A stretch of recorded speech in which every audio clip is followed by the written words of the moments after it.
Chapter 125. Transference of Power. Questioner. What is grace? I recently heard a few people asking for your grace. Maharaj. Grace is a kind of support, encouragement. People say the Sadguru or Maharaj will grace you or bless you. It means giving assurance that what you are expecting will materialize. There is a lot of superstition around grace even today, around grace and curse. If someone does not get what he wants, he may say, I will curse you. But in our spiritual language, grace means that whatever we expect from our selfless self will materialize. It will happen. Therefore, to please the God, to please the Master, the devotee shows devotion and expresses love. I am talking about selfless love, without expectation, not selfish love.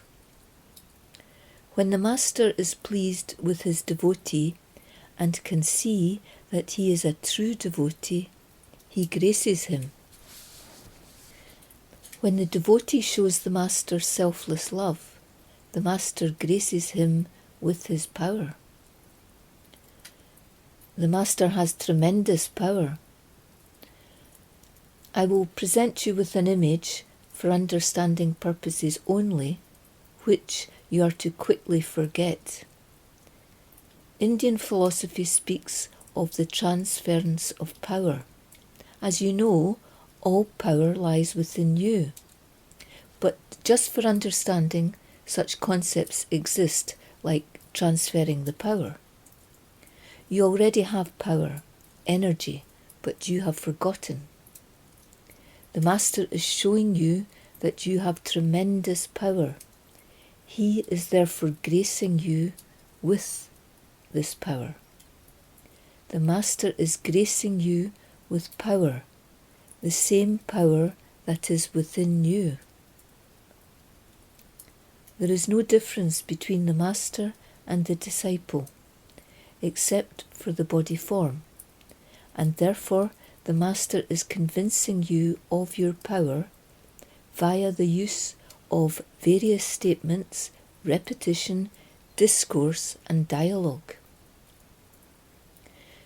If you are completely devoted to your selfless self, you will receive grace.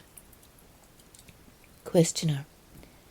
The difficulty lies in being completely devoted, especially when you are living in the world with family and problems, with relationships and things happening all the time. Maharaj. Nothing is happening. This is a long dream. A long dream. Saint Samarth Ramdas says, this is a long dream within which we say, my mother, sister, my wife, my son. With a lot of emotion and a lot of feeling, we say, this is my mother, my father, my brother, my sister, my wife, my God. We say all this, and yet there's nothing. All these relations are related to the body form. Prior to the body form, there were no relations, nobody, no brother, nobody, no sister, nobody, no master, nobody, no Brahman, no Atman, nothing, nothing, nothing. You can understand all this literally, but it needs to be applied in practice. Only in that way will it lead to conviction. You can understand it logically and intellectually, but this knowledge has to be lived. You have to live like this. Nisargadatta Maharaj said, I am living that life, that spiritual life. I am not talking intellectually or logically. I am talking from living knowledge. Just like you are living Susan's story. We are narrating your story. You are Susan, so that when you hear the name, you exclaim, "This is my story." It is like reading your biography, because the Master is telling you not an imaginary story, but your real story, your true story. So grace comes if you are completely involved, completely devoted, when you know I am living that life. All these processes of reading, meditation, knowledge, prayer, etc. exist for the sole purpose of identifying your selfless self. All these disciplines are there so that you can reach the conclusion. Questioner: what is the conclusion? Maharaj: that nothing is there. Just like an onion, after removing the layers one by one, nothing remains. This is open secret.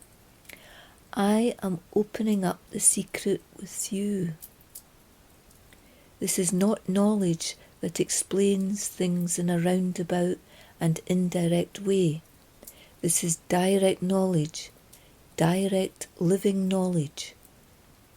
Just digest this. Digest this. This is direct knowledge, direct living knowledge.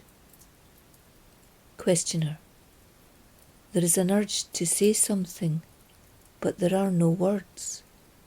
Maharaj: be quiet, be silent.